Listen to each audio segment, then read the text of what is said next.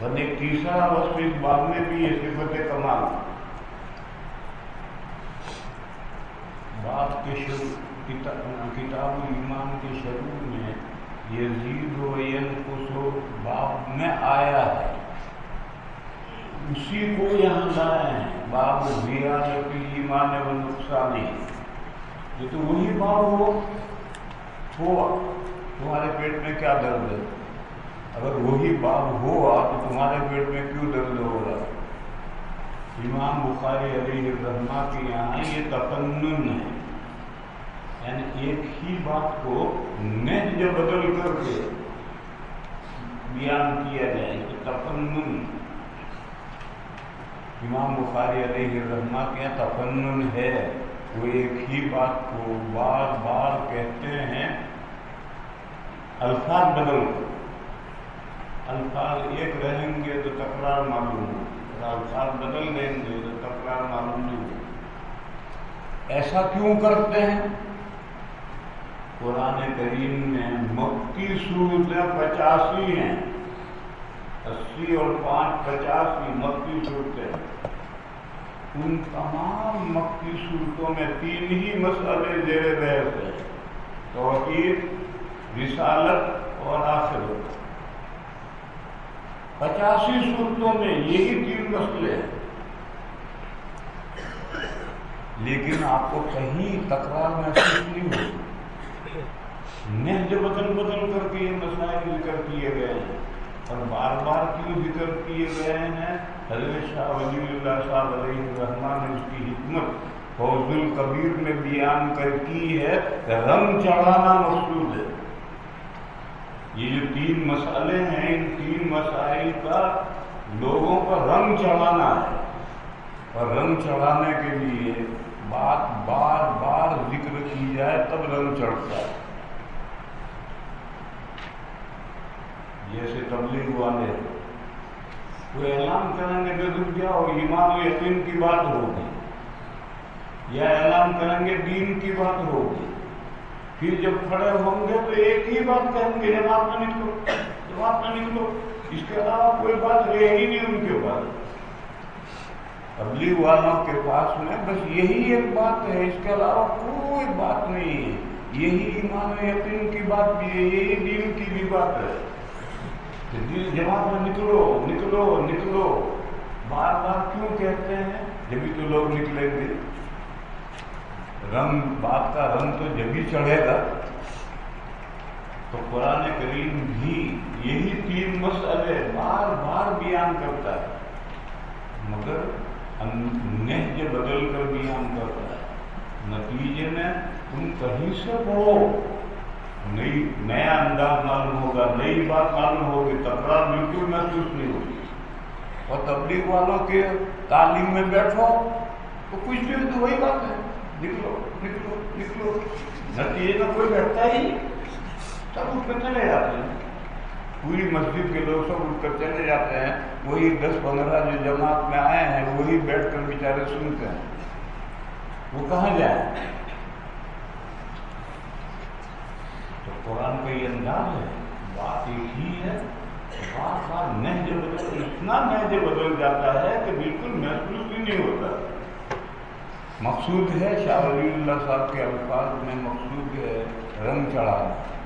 امام بخاری علیہ الرحمہ کی کتاب الایمان میں نہج بدل بدل کر کے باب لا رہے ہیں اور اعمال کا جزء ایمان ہونا بیان کر رہے ہیں تاکہ اس بات کا رنگ چڑھے لوگوں کو، اور لوگ اس بات کو سمجھیں اور قبول کریں.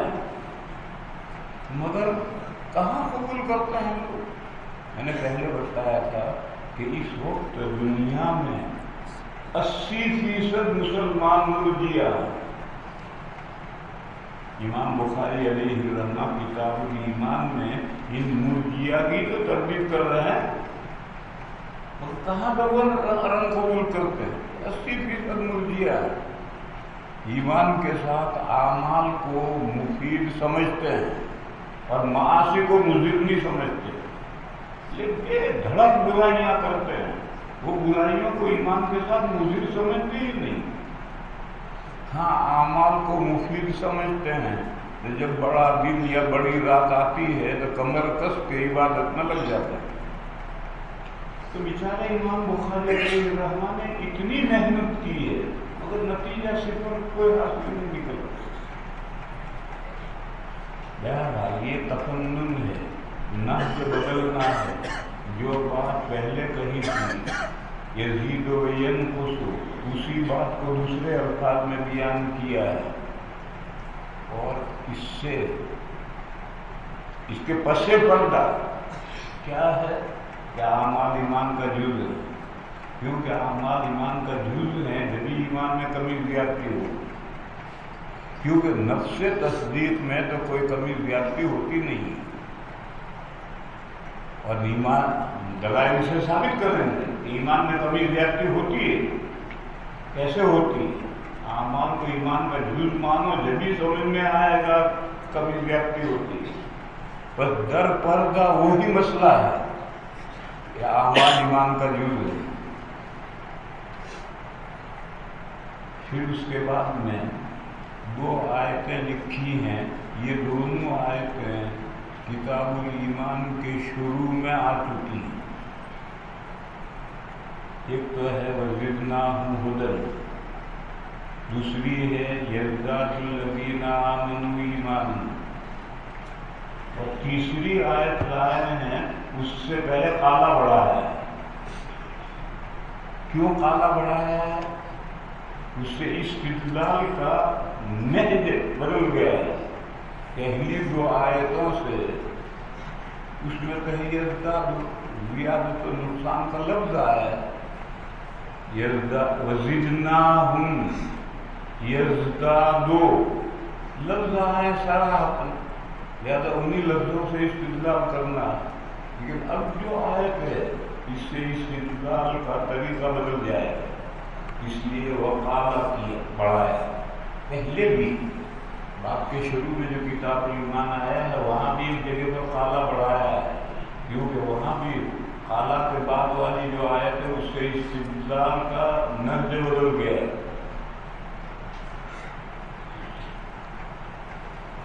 قرآن کریم کی مشہور آیت ہے سورہ مائدہ میں شروع میں ہے الیوم اکملت لکم دینکم۔ یہ حضور کی وفات ربیع الاول میں ہوئی، اس سے پہلے صفر، اس سے پہلے محرم، اس سے پہلے ذی الحجہ کی 9 تاریخ کو حضور نے حج کیا ہے، اور 9 تاریخ کو حضور عرفہ میں تھے، وقوف عرفہ کیے ہوئے تھے، اور یہ آیت اتری الیوم اکملت لکم دینکم، آج کمپلیٹ کر دیا میں نے تمہارے لیے تمہارے دین کو۔ یہی بات دوسرے انداز میں وَأَتْمَمْتُ عَلَيْكُمْ نِعْمَتِي، اس میں کوئی نئی بات نہیں ہے، یہی بات ہے۔ یہ جو دین ہے یہی اللہ کی نعمت ہے، اور اکملت کے ایک ہی معنی ہے، وَأَتْمَمْتُ عَلَيْكُمْ نِعْمَتِي، پہلے جملے میں جو بات رہی ہے وہی دوسرے جملے میں کہی، پھر تیسرے جملے میں بھی وہی بات کہی، وَرَضِيتُ لَكُمُ الْإِسْلَامَ دِينًا، یہ جو اسلام ہے یہی نعمت ہے، یہی دین ہے،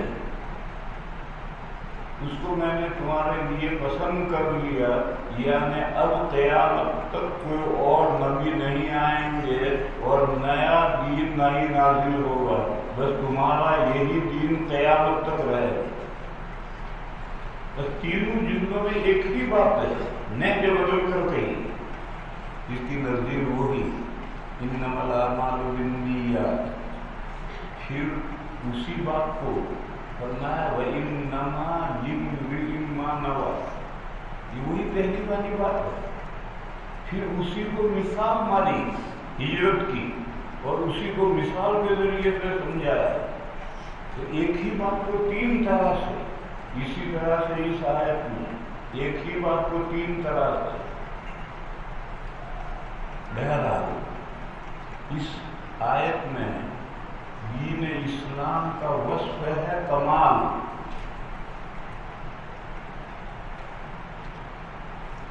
دین اسلام کمپلیٹ کر دیا.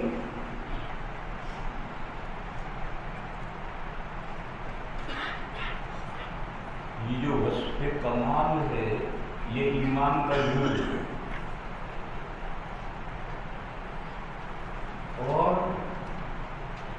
دین اپن میں عقائد ہی نہیں ہیں، اعمال بھی داخل ہیں، کیونکہ پورا قرآن کریم مراد ہے. آج پورا قرآن کریم نازل ہو چکا، دین مکمل ہو گیا. تو پورے قرآن کریم میں تو عقائد ہی نہیں ہیں، اعمال بھی. بہرحال حضرت کا استدلال کیا ہے؟ استدلال خفی ہے. حضرت استدلال خود کر کے بتلا رہے ہیں. کمال کا مقابل جمال. اگر جمال نہیں ہے، نقصان اس کا مقابل. بتاؤ کمال کا مقابل کیا ہے؟ نقصان. بس دین کا کچھ بھی دین چھوڑ دو گے تو دین ناقص ہو جائے گا، اور پورے دین پر عمل کرو گے تو دین کامل ہے. معلوم ہے دین میں زیادتی کبھی ہوتی ہے.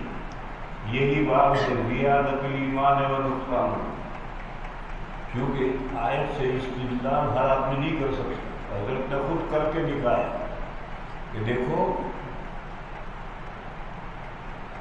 اللہ نے دین سارا مکمل نازل کر دیا. بس اگر اس دین کا کوئی حصہ آپ چھوڑ دو گے تو پھر آپ کا دین ناقص ہو جائے گا، اور پورے دین پر عمل کرو گے تو دین کامل. معلوم ہوا کہ دین میں زیادتی کمی ہوتی ہے.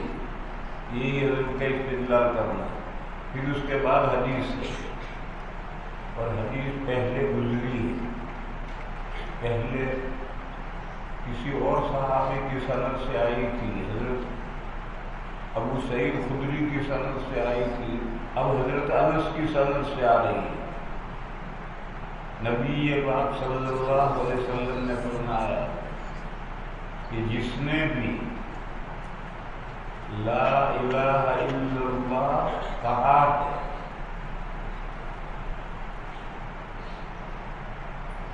یعنی اس عقیدے کو قبول کر لیا ہے، توحید کو قبول کر لیا ہے کہ معبود صرف اللہ ہے، ان کے علاوہ کوئی معبود نہیں. اس عقیدے کو جس نے قبول کر لیا تو اس کی بہرحال دوزخ سے نجات ہو جائے. کسی نہ کسی دن اس کی دوزخ سے نجات ہو جائے، بشرطے کہ اس کے دل میں جو کے بقدر، جو کے دانے کے بقدر خیر ہو. چلو جو کے دانے کے بقدر نہیں، گیہوں کے دانے کے بقدر خیر ہو. عربوں کے یہاں گیہوں کا دانہ جو کے دانے سے چھوٹا ہوتا ہے. ہمارے یہاں گیہوں اور جو کے دانے برابر ہوتے ہیں، اور زمینوں کے اختلاف سے ایسا ہوتا ہے.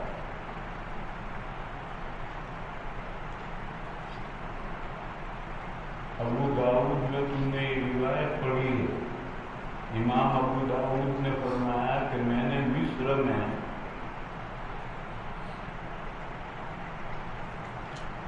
ایک ککڑی دیکھی جس کے دو حصے کر کے ایک اونٹ کے اس طرف اور ایک اونٹ کے اس طرف باندھ رکھی.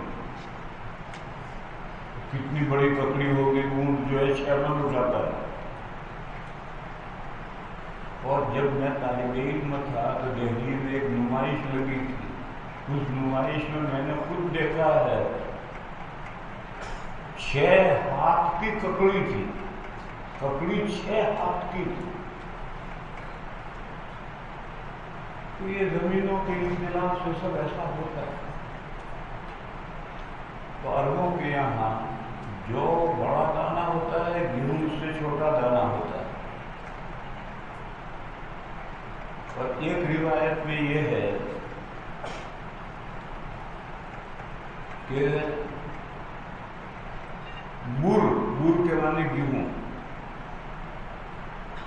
اور ایک دوسرا لفظ ہے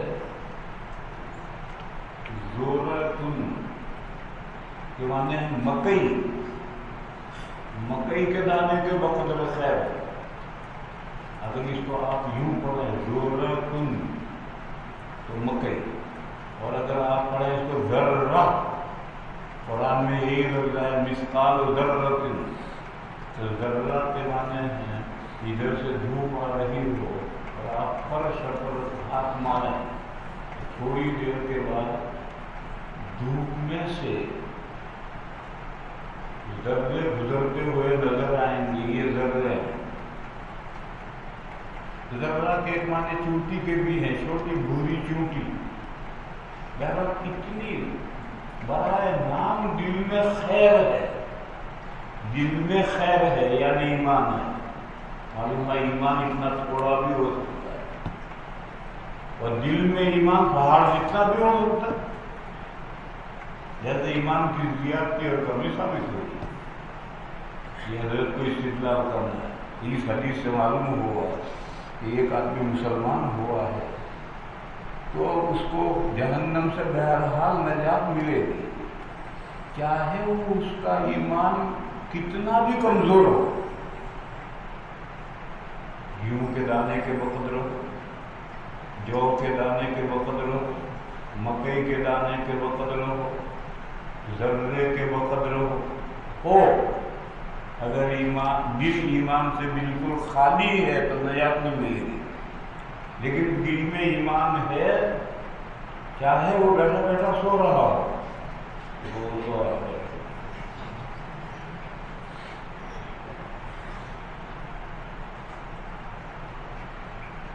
دو چار رسیاں یہاں باندھو، ایسے کو سب کو ان کے پیروں سے لٹکاؤ. بیٹھے بیٹھے نالائق سو رکھتے ہیں. رات کو کیا بھینس کے انڈے دے رہا ہے جو اب سو رہا.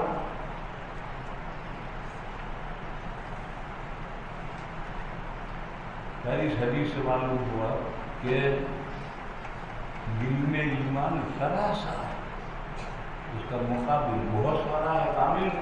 ایمان میں زیادہ کی کمی ثابت ہوئی. حدیث میں تو من خیر میں ہے. حضرت فرمائیں گے دوسری روایت میں من ایمان میں. لہذا خیرین کا مطلب من ایمان میں. یہ پہلے بھی گزری کہ لفظ خیر کو ایمان کی طرف لوٹا ہے یا ایمان کو خیر کی طرف لوٹا ہے. یہ بحث پہلے گزری ہے، وہی بحث یہاں ہے. حضرت فرماتے ہیں کہ ایک حدیث میں من خیر میں ہے تو دوسرے من ایمان میں. بس خیر سے مراد بھی ایمان ہے. معلوم ہوا کہ ایمان ذرا سا بھی ہو سکتا ہے دل میں، اور کامل ایمان بھی ہو سکتا ہے. بس ایمان میں زیادتی کبھی ثابت ہوئی.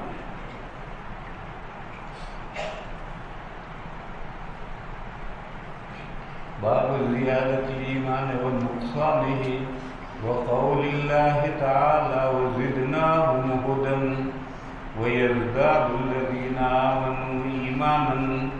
ان دونوں آیتوں سے استدلال ایک انداز پر، اور وہ استدلال لفظ زدنا اور یزداد انہی لفظوں سے استدلال ہوگا. وقال اليوم اکملت لکم دینکم. اس آیت سے استدلال کیسے کرنا ہے؟ فَإِذَا تَرَكَ شَيْئًا مِّنَ الْكَمَالِ فَهُوَ نَاقِصٌ. دین اور ایمان ایک چیز ہے، اور اللہ فرماتے ہیں کہ آج میں نے تمہارا دین مکمل کر دیا، یعنی ایمان مکمل کر دیا. بس اگر کمال میں سے کوئی رشتہ چھوڑ دے تو پھر وہ دین ناقص ہو جائے گا، ایمان ناقص ہو جائے گا. معلوم ہے ایمان میں کمی زیادتی ہوتی. وبه قال حدثنا مسلم بن ابراہیم قال حدثنا هشام قال حدثنا قتادة. دیکھو یہ ہشام کی روایت ہے، پھر ابان کی روایت آئے گی. ہشام کی روایت میں ان ہے، قتادہ کہیں گے ان انس. اور قتادہ مدلس ہے، مدلس کا آنا معتبر نہیں ہے، اس لیے عوام کی روایت لائیں گے، اس میں سماع کی صلاحت ہے۔ قتادہ کہیں گے سمعت انس قال حدثنا قتادة عن انس عن النبي صلى الله عليه وسلم قال يخرج من النار من قال لا اله الا الله وفي قلبه واو حالیہ ہے، درا حالے کے اس کے دل میں، وفي قلبه وزن شعيرة، وزن کے معنی ہے بقدر مقدار، مقدار شعيرة من خير، ويخرج من النار من قال لا اله الا الله وفي قلبه وزن برة، برہ کے معنی گیہوں، گیہوں کے لیے کئی لفظ ہیں، ہنتا بھی لفظ ہے، برہ بھی لفظ ہے، وزن برة من خير ويخرج من النار من قال لا اله الا الله وفي قلبه وزن ذرة من خير،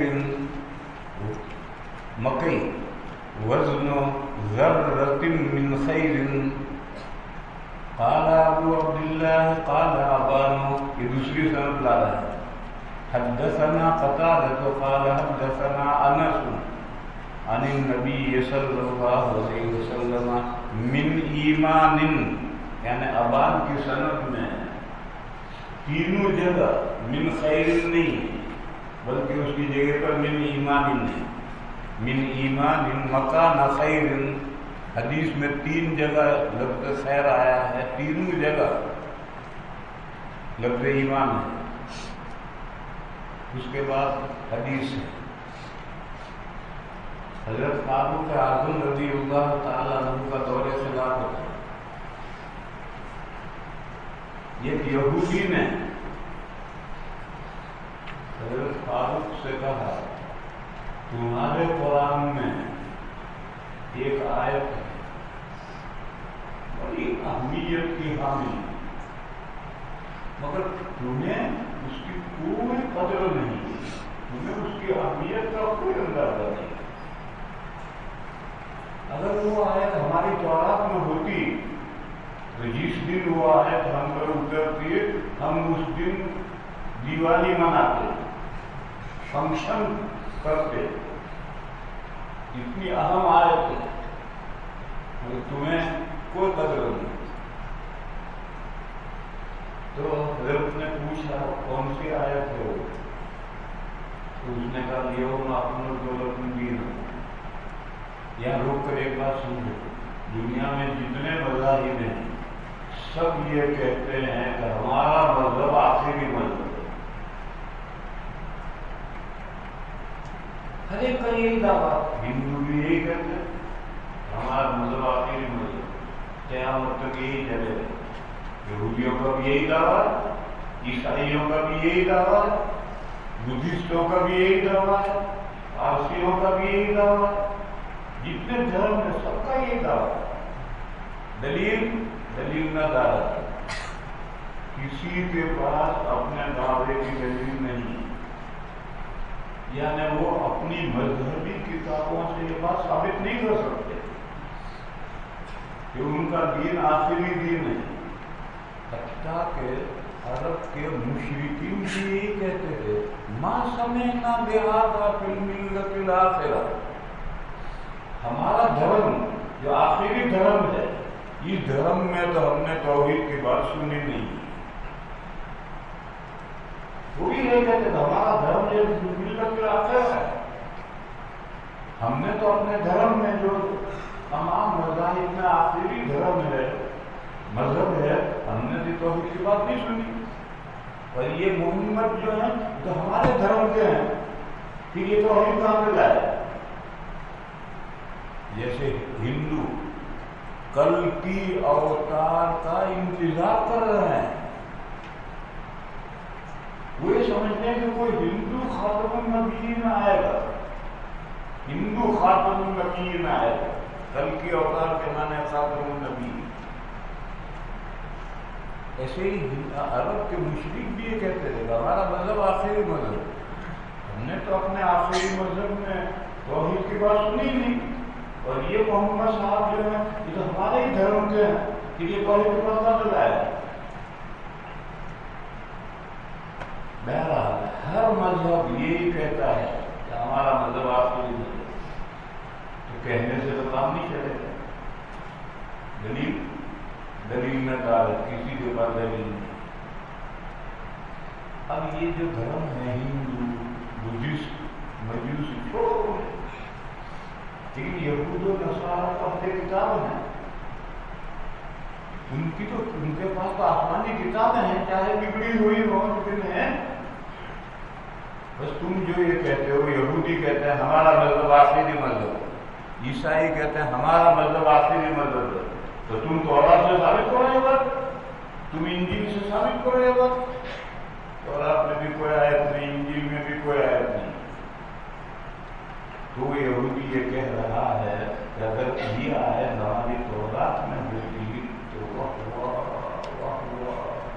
ہم یہودیت کی ابدیت اس آیت سے ثابت کرتے. اور جس دن وہ آیت ہم پر نازل ہوتی اس دن فنکشن منایا کرتے، خوشی خوشی میں اچھلتے کودتے، اور وہ ہمارے مذہب کی ابدیت کی دلیل بنتی. تمہاری کتاب میں یہ آیت ہے یہ اسلام کی ابدیت کی دلیل ہے، اور اسلام دین ہے، مگر تمہیں اس کی کوئی قدر نہیں. گدھوں کے سامنے ٹوکرا بھر کر زعفران رکھی، اس نے پر کیا اور سب اڑا دیا. حضرت عمر نے کہا سن دے، یہ آیت کریمہ نازل ہوئی ہے ہماری 2 عیدوں کے دن.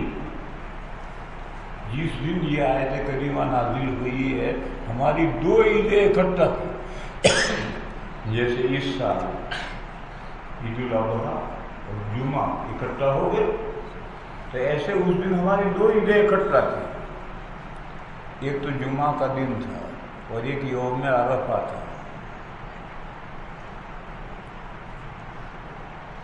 عرفہ کے میدان میں آیت اتری ہے، جمعہ کا دن تھا، 2 عیدیں اکٹھا. اب جمعہ کا جو دن ہے وہ تو آگے پیچھے ہوتا رہتا ہے، لیکن عرفہ کا دن تو اس دن سے آج تک اسی وقت عرفہ کا دن آتا ہے. اور عرفہ کے دن میں اتنا بڑا دنیا کا اجتماع ہوتا ہے کہ کوئی تصور نہیں کر سکتا. کہتے ہیں اس سال 30 لاکھ حاجی تھے. اتنا بڑا اجتماع دنیا میں کون تصور کر سکتا ہے؟ تو ہمارا فنکشن تو ہر سال ہو رہا ہے. جس دن یہ آیت اتری ہے اسی دن ہمارا فنکشن ہر سال ہو رہا ہے. ہمیں نیا فنکشن کرنے کی کیا ضرورت ہے؟ اگر ہم کریں گے بھی تو دیوبند میں فنکشن کیا، یہ فنکشن تو عرفہ میں ہو رہا ہے، دوسرا فنکشن تم نے یہاں کیا فائدہ ہوا؟ ارے سب سے بڑا فنکشن تو ہو رہا ہے. تو فرمایا ہمیں فنکشن کرنے کی ضرورت نہیں ہے، یہ تو ہمارے فنکشن کے دن ہی نازل ہوئی ہے. اور 2 عیدیں ہماری جمع کی، اس میں سے ایک عید جمعہ کا دن ہو تو ادھر ادھر کی کرتا رہتا ہے، لیکن یہ عرفہ کا دن ہے، یہ تو اسی وقت متعین دن میں ہمیشہ ہر سال آتا ہے. حدیث پوری ہوئی. اس سے استدلال حضرت امام بخاری سمجھا چکے. وبه قال حدثنا الحسن بن الصباح سمع جعفر بن عون حدثنا ابو العميس اخبرنا قيس بن مسلم عن طارق بن شهاب عن عمر بن الخطاب ان رجلا من اليهود قال له يا امير المؤمنين آية في كتابكم تقرؤونها لو علينا معشر اليهود نزلت لاتخذنا ذلك اليوم عيدا. قال أي آية؟ قال اليوم أكملت لكم دينكم وأتممت عليكم نعمتي ورضيت لكم الإسلام دينا. قال عمر قد عرفنا ذلك اليوم. کس دن نازل ہوئی ہمیں معلوم ہے. والمكان الذي نزلت فيه على النبي صلى الله عليه وسلم والمكان الذي نزلت فيه على النبي صلى الله عليه وسلم. حضور پر کس دن نازل ہوئی؟ وهو قائم بعرفۃ یوم جمعۃ، جمعہ کا دن تھا، عرفہ میں حضور اونٹ پر بیٹھے ہوئے دعا میں مشغول تھے، وقوف عرفہ کیے ہوئے تھے۔ قائم کا یہ مطلب، قائم کا مطلب ہے حضور وقوف عرفہ کیے ہوئے تھے، اونٹ پر بیٹھے ہوئے دعا میں مشغول تھے، اور یہ آیت کریمہ نازل ہوئی۔ کیا کہا حضرت نے؟ شارحین عام طور پر سمجھتے ہی نہیں، اس لیے میں نے تمہیں سمجھایا کہ ہمارے تو بڑے سے بڑے فنکشن کے دن وہ ہے بکری، اور وہ فنکشن تو اسی جگہ میں اسی دن ہر سال ہوتا ہے، بس ہمیں دوسرا فنکشن منانے کی کیا ضرورت ہے؟ چلو آج پہلا دن اتنا ہی